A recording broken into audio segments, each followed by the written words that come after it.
பரிசுத்த யோவானின் சுவிசேஷம்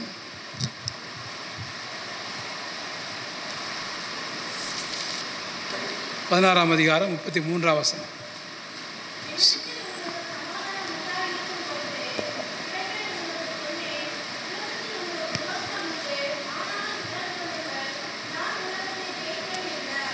உலகத்தில் உபத்திரம் உண்டு, நானும் உலகத்தை ஜெயித்தேன். அல்லேலூயா. அப்போ உபத்திரவத்தினால் வர்ற மேன்மை என்ன? வாழ்க்கையில் உபத்திரவத்தை யாருமே விரும்புறதில்லை, உபத்திரவத்தை யாருமே வரவேற்கிறது இல்லை, உபத்திரவத்தை யாருமே நேசிக்கவும் மாட்டாங்க. உபத்திரவங்கிறது ஒரு கஷ்டமான பாதை. அல்லேலூயா. ஆமாம், உபத்திரவம் மிக மிக ஆண்டவர் உபத்திரவத்தின் குகையில் தான் உங்களை என்னை தெரிந்து கொண்டார். பைபிள் அப்படி தான் போட்டிருக்கு, உபத்திரவத்தின் குகையில் தான் நம்மளை தெரிந்து கொண்டார். அப்போ உபத்திரவம் என்பது மிக மிக முக்கியமானது. அந்த உபத்திரம் இல்லாவிட்டால் நமக்கு ஆசுவாமே இல்லை. நிறைய பேருக்கு வாழ்க்கையில் என்னென்னா சுகபோகமாக வாழணும், சுகமாக இருக்கணும், ஒரு உபத்திரம் கூட இருக்கக்கூடாது அப்படின்ட்டு இருப்பாங்க. அப்படி கிடையாது. உபத்திரவத்தில் தான் ஆசீர்வாதமே. நிறைய குடும்பம் வாழ்க்கையில் பெண்கள் வந்து குடும்பத்தில் வாழாமல் அப்பா அம்மா வீட்டுக்கு வந்துடுறாங்க. காரணம் என்னென்னா, அங்கே ரொம்ப உபத்திரவம்ப்பா, மாமியா உபத்திரவம், புருஷன் உபத்திரவம், நிறைய குடும்பம் பிரிஞ்சு போகுது. காரணம் என்ன? உபத்திரவம் தான். வேலை செய்கிற இடத்துல வேலை ரிசைன்மெண்ட் வந்துடுறாங்க. காரணம் என்ன? உபத்திரவம் தான். அல்லேலூயா. ஆக உபத்திரவத்தை யாருமே விரும்புறதில்லை, உபத்திரவத்தை யாருமே விரும்புறதில்லை. ஆனால் கடவுள் சொல்கிறாரு, நான் உபத்திரவப்பட்டது நல்லது, அதனால் நம்முடைய பிரமாணங்களே. உபத்திரம் இல்லாமல் நீ பரலோகத்துக்கு போக முடியாது. அப்போ உபத்திரவத்தின் மேன்மை நம்ம இன்றைக்கி பார்க்க போகிறோம். அல்லேலூயா. ஆண்டவர் நமக்காக வந்தார், அவர் உபத்திரவப்பட்டார். உபத்திரம் இல்லாமல் நீ சுகபோகமாக இருந்தீன்னா நீ உயிரோடு செத்தவன் பையில போட்டு. ஒரு உபத்திரம் இல்லைன்னா நீ அவ்வளோதான், வீணாக போனேன்னு அர்த்தம். அல்லேலூயா. ஆமாம், உபத்திரவம் இல்லை அப்படின்னா அவன் கதை கந்தல் தான், அவன் ஒன்றுக்கும் உதவ மாட்டான். உபத்திரவம் இருந்தால் தான் அவன் ஆண்டவரால் உருவாக்கப்படுவான். அதுதான் பையில போட்டு உபத்திரவத்தின் குகையில் அவன் நான் தெரிந்து கொண்டுங்கிறார். உபத்திரவத்தின் குகையில் தான் தேவன் நம்ம தெரிந்து கொண்டான். அல்லேலூயா. சார், இப்போ அந்த உபத்திரவத்தின் மேன்மையை குறித்து நம்ம சில காரியங்களை நம்ம சீக்கிரமாக தியானிப்போம். வேலை எடுத்துட்டு டக்குன்னு வாசிங்க. சங்கீதம் 119:67. சங்கீதம் 119:67. நான் உபத்திரப்படுவதற்கு முன் வழி தப்பி நடந்தேன், இப்பொழுதோ உம்முடைய வார்த்தையை காத்து நடக்கிறேன். உபத்திரப்படுவதற்கு முன்பாக நான் வழி தப்பி நடந்தேன், இப்பொழுதோ உன் வார்த்தையை காத்து நட. அப்போ ஒரு மனுஷன் தேவனுடைய வார்த்தையை காத்து நடக்கணும் அப்படின்னா அவன் கட்டாயம் உபத்திரப்பட்டிருக்கணும். அல்லேலூயா. நீங்கள் உபத்திரப்படலைன்னா கர்த்தருடைய வார்த்தையை நீ காத்து நடக்கவே மாட்டேங்க. உபத்திரப்பட்டவன் தான் கர்த்தருடைய வழியை காத்து நடப்பான். அல்லேலூயா. ஆமாம், அடி வாங்கினா தான் பிள்ளை படிப்பாங்க, அடி வாங்கினா தான் பிள்ளை மார்க் எடுப்பாங்க, அடி வாங்கினா தான். அல்லேலூயா. கிளாஸில் அவன் உபத்திரப்படணும், கிளாஸில் அடி வாங்கணும், அப்போ தான் நல்ல மார்க் எடுப்பான். வாசிங்க 119:71 வாசிங்க. 119:71. நான் உபத்திரவப்பட்டது எனக்கு நல்லது, அதனால் உமது பிரமாணங்களை கற்றுக்கொள்கிறேன். உபத்திரப்பட்டது நல்லது, அதனால் நம்முடைய பிரமாணங்களை நான் கற்றுக்கொண்டேன். ஆண்டுடைய பிரமாணங்கள், ஆண்டுடைய வசனங்கள், ஆண்டுடைய கட்டளைகள், அதெல்லாம் எப்போ கற்றுக்கொண்டேன்னா உபத்திரப்பட்டதுனால தான். அல்லேலூயா. ஆமாம், அதுதான் ஆண்டு கூட சொன்னால், வருத்தப்பட்டு பாரம் சுமக்கிறவர்களே நீங்கள் எல்லோரும் இடத்துக்கு வாருங்கள், நான் அதை பாரம் சுமக்க முடியல, ஆண்டவர் நிலை பார்த்தாருவா. அதுதான் ஆண்டவர் சொன்னார், தேவனுடைய வார்த்தையை காத்து நடக்கிறதுக்கு உபத்திரம் மிக மிக முக்கியம். மார்க் 13:21 வாசிங்க. மார்க் 13:21.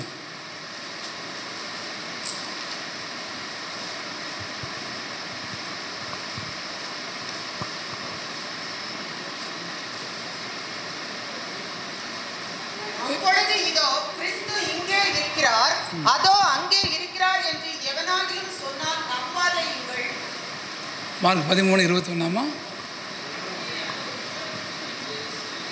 அந்நாட்களிலே அந்த உபத்திரவத்திற்கு பின்பு சூரியன் அந்தகாரப்படும், சந்திரன் ஒளியை கொடாதிருக்கும்.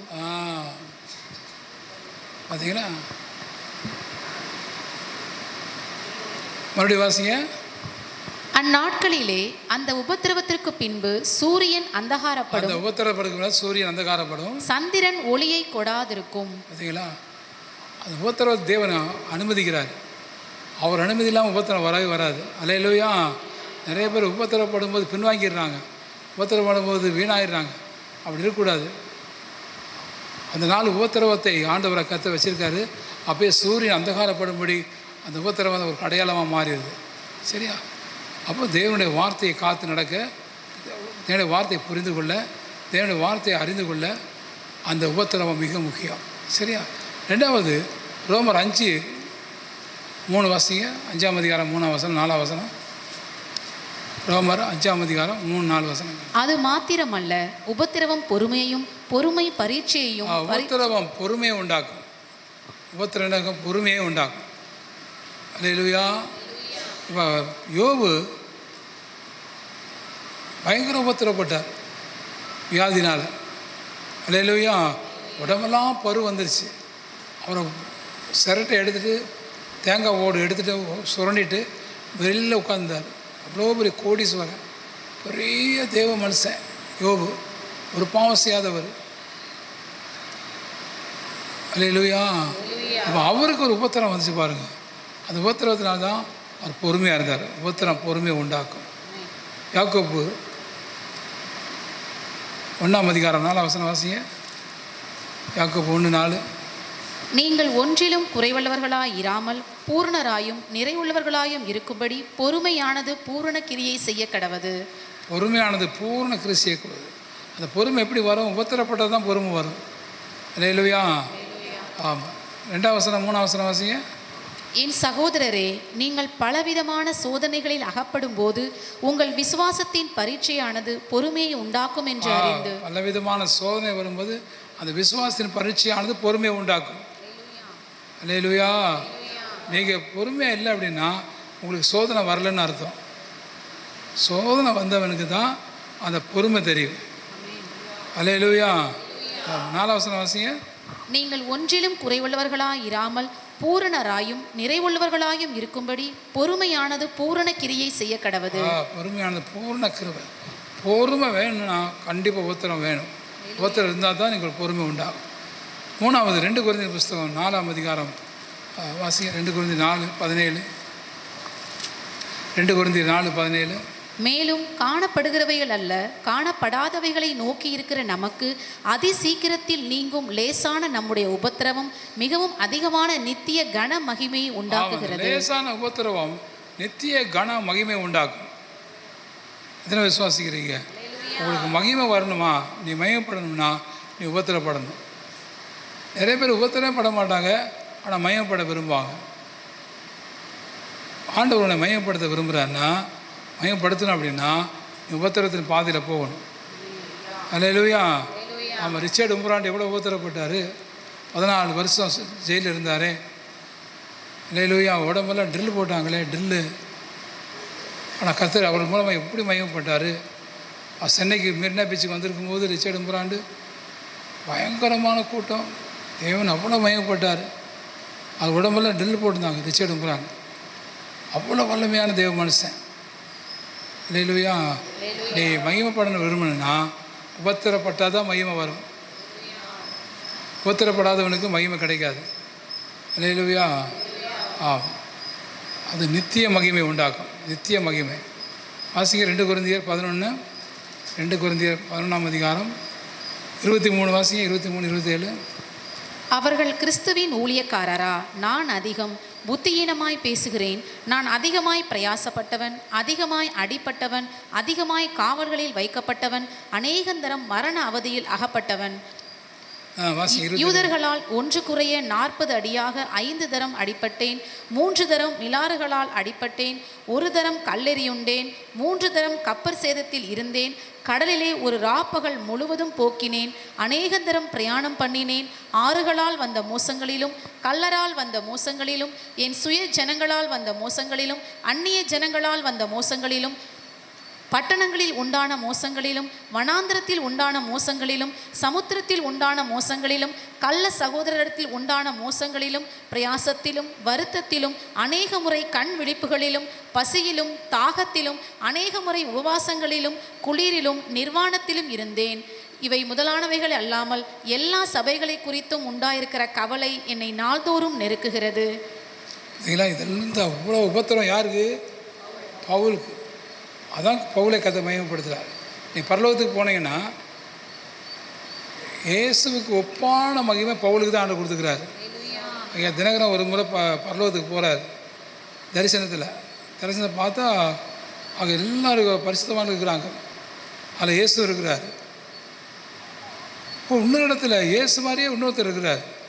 இயேசு அப்படியே சூரியன் மாதிரி பிரகாசமாக இருக்கார். ஆனால் அவரை மாதிரி இன்னொருத்தர் இருக்கிறார்.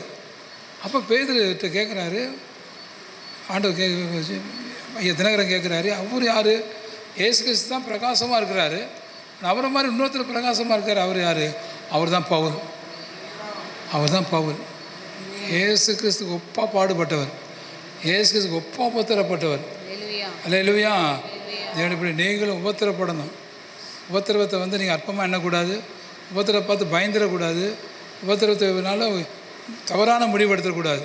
தற்கொலை பண்ணிடணும், வீட்டை விட்டு ஓடிடணும், வேலையை ரிசைன் பண்ணிடணும், பல காரியங்களை உபத்திரவத்தினால நீங்கள் விட்டு காரியம் செய்கிறீங்க. நிறைய பேர் வாழ்க்கை வீணாக போகிறது. ஆனால் உபத்திரவம் நன்மைக்கு தான் இயேசு அனுமதிக்கிறார். இல்லை சொல்லுங்களாரும், உபத்திரம் நன்மைக்காக தான். அது நித்திய மகிமை உண்டாகும். உனக்கு வர்ற உபத்திரம் உனக்கு நித்திய மகிமை. நித்திய மகிமைனா காலகாலமாக உன்னை புகழ்ந்து உன்னை உயர்த்தி மேன்மைப்படுத்தக்கூட ஒரு காரியத்தை உண்டாக்குறது உபத்திரம் தான். மற்ற மகிமையெல்லாம் சீக்கிரம் போயிடும். ஆனால் உபத்திரத்தால் வர்ற மகிமை போகவே போகாது. அது காலகாலமாக கடந்து வரும். அல்லேலூயா, அல்லேலூயா. இப்போ படிப்பினால் வர்ற மகிமை, பணத்தினால் வர்றது, உத்தியோகத்தினால் வர்றது, அதனால மகிமை வரும். ஓட்டப்பந்தயம், ஸ்போர்ட்ஸு, அதனால் வர்ற மகிமை, ஃபேமஸ்ஸு, அந்த புகழெல்லாம் சீக்கிரம் போயிடும். ஆனால் உபத்திரத்தினால் வர்ற மகிமை போகவே போகாது. அல்லேலூயா. 4வது வெளிப்படுத்தின விஷயம் 2ஆம் அதிகாரம் 10ஆம் வசனம் வாசிங்க. வெளிப்படுத்தி 2:10. நீ படப்போகிற பாடுகளை குறித்து எவ்வளவும் பயப்படாதே. இதோ நீங்கள் சோதிக்கப்படும் பொருட்டாக பிசாசானவன் உங்களில் சிலரை காவலில் போடுவான். 10 நாள் உபத்திரப்படுவீர்கள். ஆகிலும் நீ மரண பரியந்தம் உண்மையாயிரு, அப்பொழுது ஜீவ கிரீடத்தை உனக்கு தருவேன். உனக்கு கிரீடம் வேணும் அப்படின்னா நீ உபத்திரப்படணும். அல்லே சொல்லுங்களரும். நீ 10 நாள் உபத்திரப்படுவீர்கள், ஆனாலும் ஜீவ கிரீடத்தை நான் உனக்கு தருவேன். அல்லேலூயா. நிறைய பேர் வாழ்க்கையில் ஆண்டவர் ஜீவ கிரீடத்தை கொடுக்க ரெடியாகிறார். ஆனால் உபத்திரப்படுறதில்லை. உபத்திரப்பட்டால் தானே, உபத்திரத்தை கண்டா ஓடி ஒடிச்சிடறாங்க நம்ம ஆளுங்க. அதை உபத்திரப்படுற இடத்த விட்டு மாறி அந்த இடத்துல வேற ஆளை தள்ளி விட்டுறாங்க. கிடையாது. இப்போ மனைவி உபத்திரப்படுறான்னா கணவன் போய் நிற்கணும். இல்லைம்மா நான் அந்த பாடுபடுறேன். அல்லேலூயா. இப்போ பிரான்ஸ் தேசத்தில் ஒரு அருமையான ஒரு இளவரசர் இருந்தார். நீதியாக அரசாண்டார். அவர் பொய் பேசக்கூடாது, திருடக்கூடாது, லஞ்சம் வாங்கக்கூடாது அப்படிங்கிற கண்டிஷனாக இருந்தார்.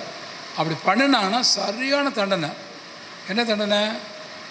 அங்குள்ள பெரிய மைதானத்தில் ஒரு மேடை இருக்குது.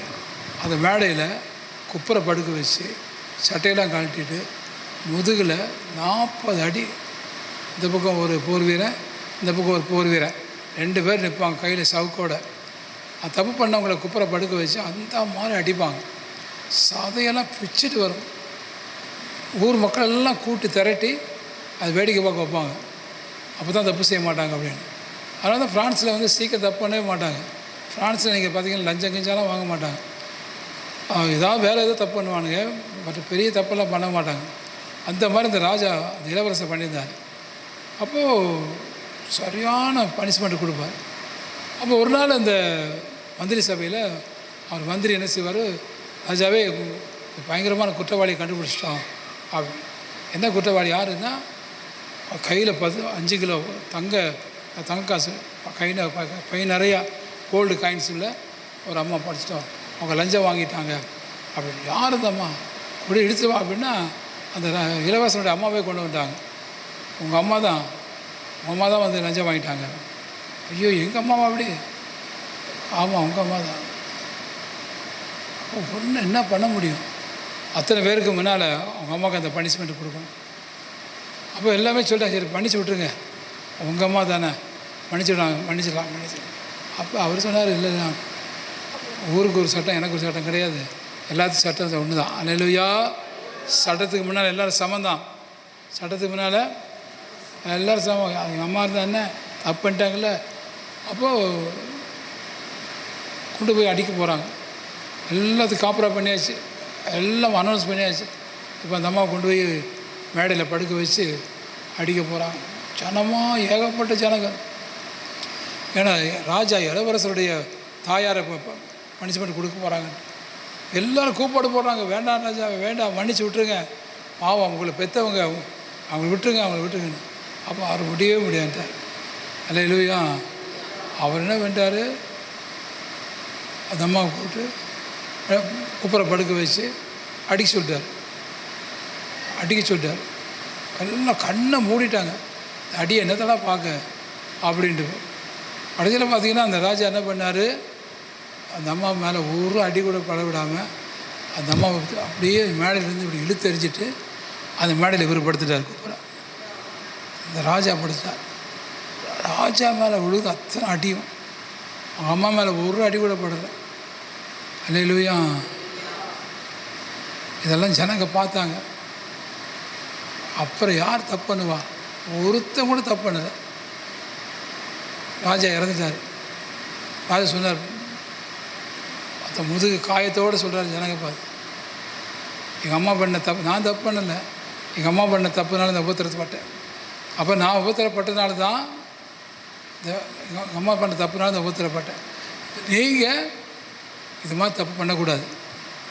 இனி ஒரு ராஜா உங்களுக்கு கிடைக்க மாட்டார். இது மாதிரி அம்மா அப்பா சொன்ன, அம்மா நீங்கள் தப்பு பண்ணாதீங்க, உங்களுக்காக ஒரு மகன் இப்படி சாக மாட்டான். அதனால தான் ஃப்ரான்ஸ் தேசத்தில் பாவம் செய்கிறவங்க குறைஞ்சிக்கிறாங்க. கைத்தட்டுங்க வச்சாமா. அங்கே துணிகரம் பாவம் செய்யவே மாட்டானுங்க. லஞ்சம் வாங்குறது, அது பண்ணுறது, இது பண்ணுறதெல்லாம் செய்யவே மாட்டாங்க. இப்போ வர கொஞ்சம் பாவம் செய்யிட்டுருக்காங்க. அந்த காலத்தில் அடியோடு செய்ய மாட்டாங்க, பாவம் செய்ய மாட்டான். ஏன்னா அந்த உபத்திரத்தை பார்த்துட்டாங்க. அல்லேலூயா. ஐயோ, அப்போ ஒருத்தரை உபத்திரப்பட்டதுனால அந்த தேசமே பரிசுத்தமாச்சு. அல்லேலூயா. தப்பு பண்ண மாட்டாங்க. அதனால் உபத்திரம் ஒரு மனுஷனுக்கு ஜீவ கிரீடத்தை கொண்டு வரும். அல்லேலூயா. அவன் ஜீவ கிரீடம். மறுபடியும் வாசிங்க, வெளிப்படுத்தும் விசேஷம். நீ படப்போகிற பாடுகளை குறித்து எவ்வளவும் பயப்படாதே. இதோ நீங்கள் சோதிக்கப்படும் பொருட்டாக பிசாசானவன் உங்களில் சிலரை காவலில் போடுவான். 10 நாள் உபத்திரப்படுவீர்கள். ஆகிலும் நீ மரண பரியந்த உண்மையாயிரு, அப்பொழுது ஜீவ கிரீடத்தை உனக்கு தருவேன். மரண பரியந்த உண்மையாரு, அவன் ஜீவ கிரீடத்தை உனக்கு தருவேன். நீங்கள் எல்லாம் கிரீடம் வாங்கணும். அல்லேலூயா. நீங்கள் சும்மா ஜாலியாக இருந்தீங்கன்னா உங்களுக்கு கிரீடம் கிடைக்காது. பரலோகத்துக்கு போக முடியாது. பரலோகத்தில் ஜீவ கிரீடம் கிடைக்காது. ஏமாந்தான் போவீங்க. அல்லேலூயா. நிறைய பேர் உபத்திரத்தை கொண்டு ஓடிடுறாங்க நம்ம ஜனங்க. அப்படி இருக்கவே கூடாது. ஆண்டவர் நமக்கு ஜீவ கிரீடத்தை கொடுப்பார். அடுத்து 5வது பாயிண்ட் வாசிங்க. அப்போஸ்தலர் 14:22, ஆக்ட்ஸ் சாப்டர் 14:22, 14:22 வாசிங்க. பின்பு அவர் அவனை தள்ளி தாவீதை அவர்களுக்கு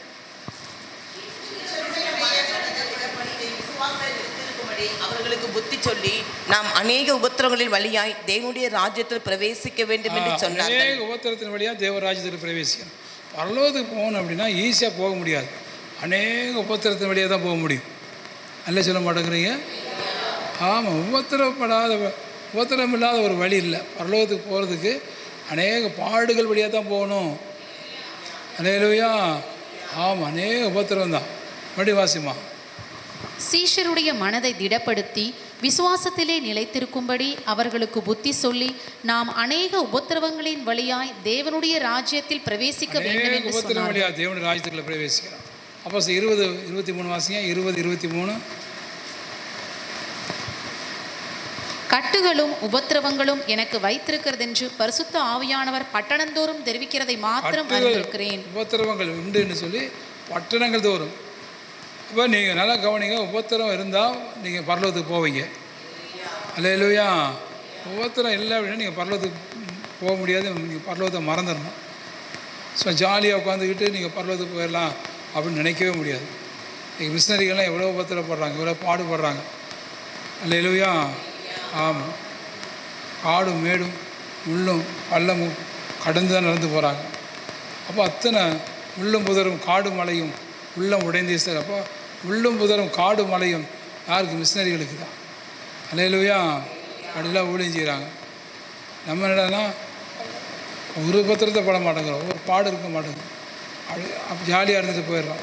கிடையவே கிடையாது, கிடையவே கிடையாது. நீங்கள் பரலோகத்தை மறந்துடணும். பரலோகம் போகணும் அப்படின்னா உபத்திரம் கண்டிப்பாக இருக்கணும். அல்லேலூயா. அடுத்து 6வது பாயிண்ட் வாசிங்க. எபிரேயர் 2:10 வாசிங்க. Hebrews chapter 2:10. எபிரேயர் 2ஆம் அதிகாரம் 10. ஏனென்றால் தமக்காகவும் தம்மாலேயும் சகலத்தையும் உண்டாக்கினவர் அநேகம் பிள்ளைகளை மகிமையில் கொண்டு வந்து சேர்க்கையில் அவர்களுடைய இரட்சிப்பின் அதிபதியை உபத்திரவங்களினாலே பூரணப்படுத்துகிறது அவருக்கு ஏற்றதாய் இருந்தது. உபத்திரவத்தினால் பூர்ணப்படுத்தணும்.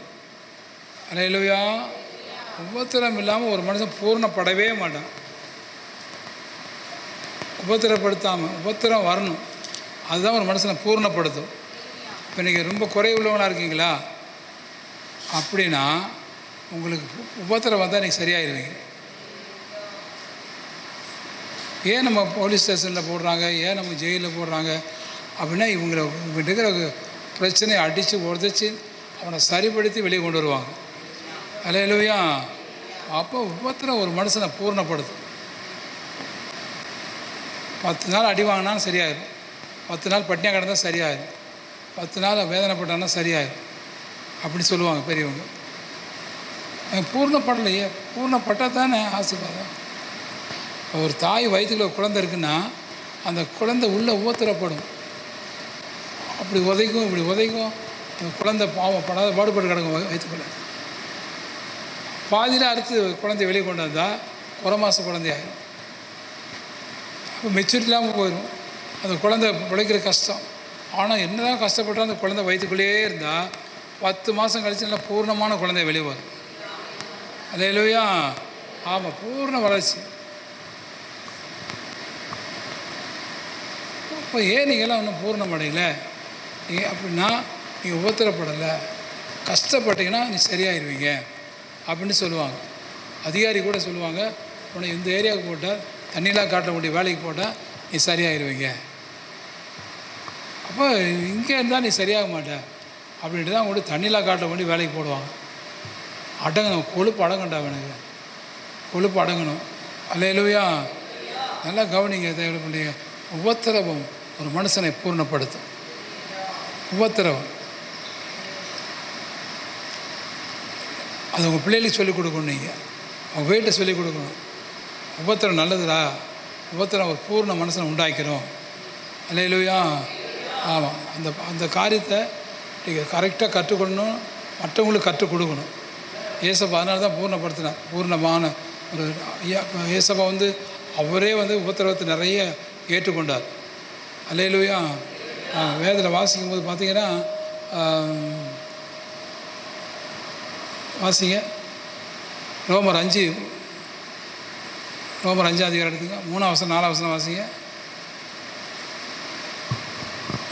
அது மாத்திரமல்ல, உபத்திரவம் பொறுமையையும், பொறுமை பரீட்சையையும், பரீட்சை நம்பிக்கையையும் உண்டாக்குகிறது என்று நாங்கள் அறிந்து உபத்திரவங்களிலேயும் மேன்மை பாராட்டுகிறோம். உபத்திரவங்களில் நாங்கள் மேன்மை பாராட்டுகிறோம்.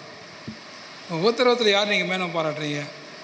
சுகமாக இருக்கீங்கன்னா மேன்மை பாராட்டுவீங்க, விடுதலை ஆகிட்டுனா மேன்மை பாராட்டுவீங்க, நல்ல வேலை கிடச்சிச்சு, நல்ல சந்தோஷமாக இருக்கும், நல்லா சாப்பிட்றோம், மேன்மை பாராட்டுவாங்க. ஆனால் உபத்திரவத்தில் யார் மேன்மை பாராட்டுறோம்? ஆனால் பவுல் சொல்கிறார், நாங்கள் உபத்திரவத்தில் மேன்மை பாராட்டுறோம். ஆதி அப்போஸ்தலர் உபத்திரத்தை மேன்மை பாராட்டினாங்க. அல்லேலூயா. ஆமாம். கடைசியாக 2 தீமோத்தேயு 2ஆம் அதிகாரம் 12ஆம் வசனம் வாசிங்க. 2 தீமோத்தேயு 2:12. அவரோடே கூட பாடுகளை சகித்தோமானால் அவரோடே கூட ஆளுகையும் செய்வோம். நாம் அவரை மறுதலித்தால் அவரும் நம்மை மறுதலிப்பார். அவரோடு கூட அவரோடு கூட ஆளுகை செஞ்சீங்கன்னா, ஆளுகை செய்யணும் அப்படின்னா நீ உபத்திரப்படணும். அல்லேலூயா. அவரோடு கூட பாடுபட்டால் அவரோடு கூட ஆளுகை செய்யலாம். இப்போ இவன் பாடுபட மாட்டான் நம்ம ஆளுகை, ஆனால் ஆளுகை செய்ய மட்டும் முந்தி விடியாதுருவாங்க. இன்றைக்கி ஒரு எம்எல்ஏ நிற்கிறாரு தொகுதியில், அந்த எம்எல்ஏ யாருக்கு சீட்டு கொடுப்பாரு?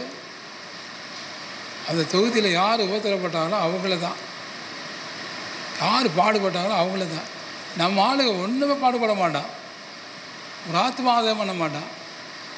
இங்கேருந்து மேடை ஏறி மைக்கு பிடிச்சிக்குவாங்க. அல்லேலூயா. நல்லா கவனிங்க. நம்ம வேணாங்க சரி பிரதர் பாட்டு போட்டார், சிஸ்டர் பாட்டாங்க, பரவாயில்ல. ஆனால் அவர் பார்க்க மாட்டார். ஒவ்வொருத்தரா பண்ணே வந்து நிற்கிறாடா பாரு மேலே. அல்லேலூயா. ஒவ்வொருத்தரப்படணும், பாடுபடணும். அவரோடு கூட பாடுபட்டால் அவரோடு கூட ஆளுகை செய்வோம். அவரோடு கூட சிலுவை சுமந்தீங்கன்னா அவரோடு கூட சிங்காசனத்தை உட்காரலாம். நீ சிலுவையே சுமக்க மாட்டேன். ஆண்டு சொன்னார், பின்பற்றி வர விரும்பினால் தன்னைத்தான் வெறுத்து தன் சிலுவையை எடுத்துக்கொண்டு என்னை பின்பற்ற கடவன். அல்லேலூயா. நீ சிலுவையே சுமக்க மாட்டேன், ஆனால் சிங்காசனம் வேணும். ஆண்டு உடனே பிடிச்சி தள்ளி விட்டுவார், போ வெளியேன்னு. நிறைய பேர் வாழ்க்கை அப்படி தான். ஒரு நாளும் நீங்கள் அப்படி இருக்கவே கூடாது. அவரோடு கூட பாடுபட வாய்ப்பு கிடைக்கணும். ஆண்டவர்கிட்ட கேட்கணும், ஆண்டவரே உம்மோடு கூட பாடுபட எனக்கு உதவி செய்யும், உம்மோடு கூட சிலுவை சுமக்க உதவி செய்யும். அல்லேலூயா. அந்த கிருபை எனக்கு தாருமானு கேட்கணும். அப்படி இருந்தீங்கன்னா ஆண்டவரோடு கூட நீங்கள் ஒரு நாள் ஆளுகை செய்வீங்க. சின்ன பிள்ளைகளே இப்படி ஆண்டவர் கூட பாடுபடுறாங்க. இன்றைக்கி ஆண்டவருக்காக சின்ன பிள்ளை எவ்வளோ கஷ்டப்படுறாங்க. ஒரு ஆத்மா அதே மாதிரி சின்ன பிள்ளைங்க கண்ணு தெரியாமல் தேவசாயம், கணேசன், பழனிச்சாமி கண்ணு தெரியாமல் வந்து இந்த வெயிலில் வந்து இந்த ஸ்தோத்திரப்படி சொல்லுவாங்க பாருங்கள். 1000 ஸ்தோத்திரப்படி. நான் இங்கே தான் உட்காந்துருப்போம். 1000 ஸ்தோத்திரப்படி வந்து இந்த ரூமுக்குள்ளே போதாங்கன்னா அந்த துதி ரூமில் 1000 ஸ்தோத்திரப்படி சொல்லாமல் வெளியே வர மாட்டாங்க. நம்ம நல்லா கண்ணு நல்லா இருக்கிற ஆளுங்க, வாய் நல்லா இருக்கிற ஆளுங்க ஜாலியாக வீட்டில் உட்காந்துக்கிட்டு ஃபேன் காற்று ஏசி உட்காந்துக்கிட்டு காற்று வீசிட்டு உட்காந்துருக்க காலாட்டிட்டு எப்படி ஆண்டவர் உங்களை நேசிப்பார்? எப்படி நீங்கள் ஆண்டோட ஆளுகை செய்வீங்க? அல்லேலூயா. என்னை கனம் பண்ணுகிறவரை நானும் கனம் பண்ணுவேன் ஆண்டு சொல்லியிருக்கிறார். அல்லேலூயா. ஸ்தோத்திரத்தினால கனம் பண்ணுவீங்களா? துதினால் கனம் பண்ணுவீங்களா? முதல்கனியாக ஸ்தோத்திரப்படி எனக்கு செலுத்துங்கிறார். ஸ்தோத்திரப்படி சொல்கிறேன் எனக்கு கனம் பண்ணுங்க நான் பயிர் போட்டு. அல்லேலூயா. ஒருத்தரப்படுறதே இல்லை. ஆனால் ஆளுகை செய்ய முந்திரி கொட்டை மாதிரி முன்னால் வந்துடும். கஷ்டம் கஷ்டம் கஷ்டம். அதில் இன்றைக்கி மனம் திரும்பியே ஆகணும். அல்லேலூயா. ஆண்டவருக்கு ஏதாவது ஒரு பாடுபடணுமே, ஏதாவது ஒரு பாடு சகிக்கணும். அதெல்லாம் கிராம வழிக்கு போனோம். 500-600 கிராமத்துக்கு பாடு தான். கொசுக்கடி, வண்டுக்கடி தெளிங்கிற கிராமத்துலாம் சாப்பிடும் போதே வண்டுகள்லாம் சாப்பாட்டை விழுகும். எல்லாம் லைட்டை ஆஃப் பண்ணிட்டு தான் சாப்பிட்ணும். வெளிச்சம் இருந்துச்சுன்னா உடனே வயல் வெளிக்கிற எல்லா வண்டுகளும் வந்துடும். எல்லா வண்டு என்ன செய்யும் வந்துடும், சாப்பாட்டை விழுந்துடும். மருவத்தூர் பகுதியில் ஊழியம் செய்து செருப்பை காலுக்குள்ளே போட்டால் செருப்புக்குள்ளே என்ன இருக்கும்? நட்டுவாக்காளி செருப்புக்குள்ளே.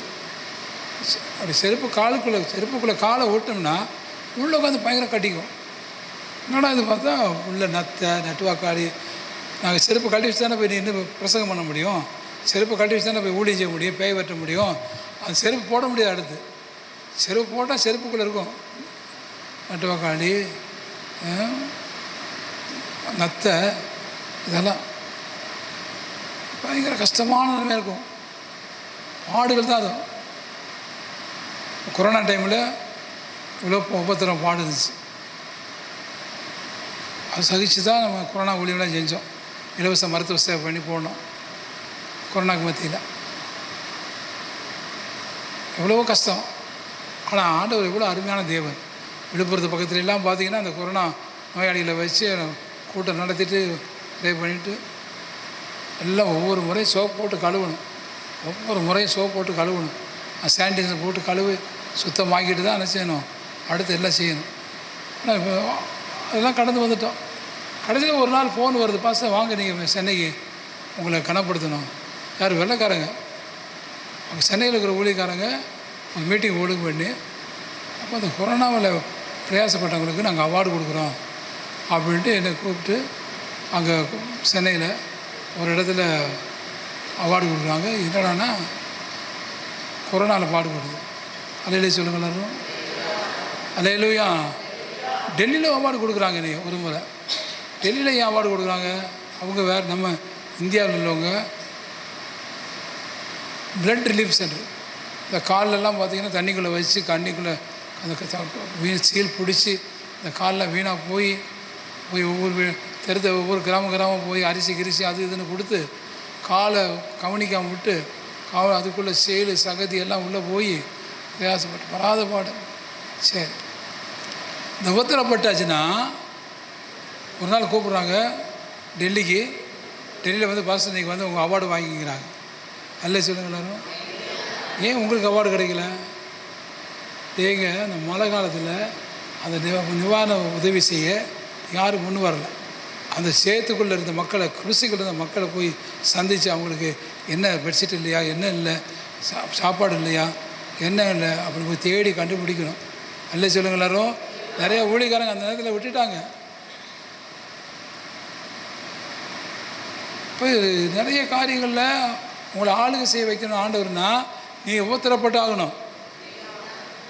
காசுக்கு மட்டும் அவார்டு கிடைக்கடா. இப்போ நாராயணசாமி இதை வாங்கி பார்த்தாரு. இதான் வந்து கொடுத்தாரு நாராயணசாமி.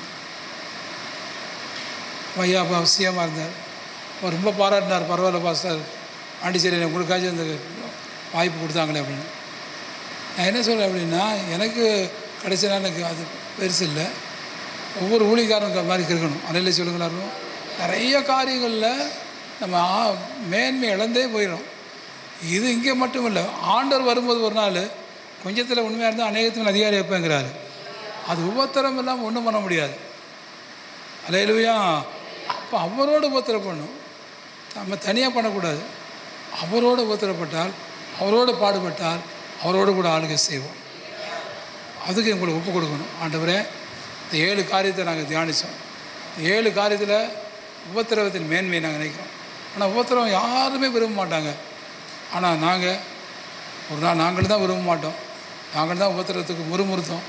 ஆனால் இப்போ உபத்திரம் எவ்வளோ நல்லது அப்படிங்கிறதையே வேதத்தில் வாசிக்கிறோம். அல்லேலூயா. நான் சொன்னது கொஞ்சம் தான், நிறைய காரியம் இருக்குது. அதெல்லாம் இயேசப்பா உங்களுக்கு தருவார். விசுவாசிக்கிறீங்களா? எல்லாம் ஏசுன்னு இல்லைங்க.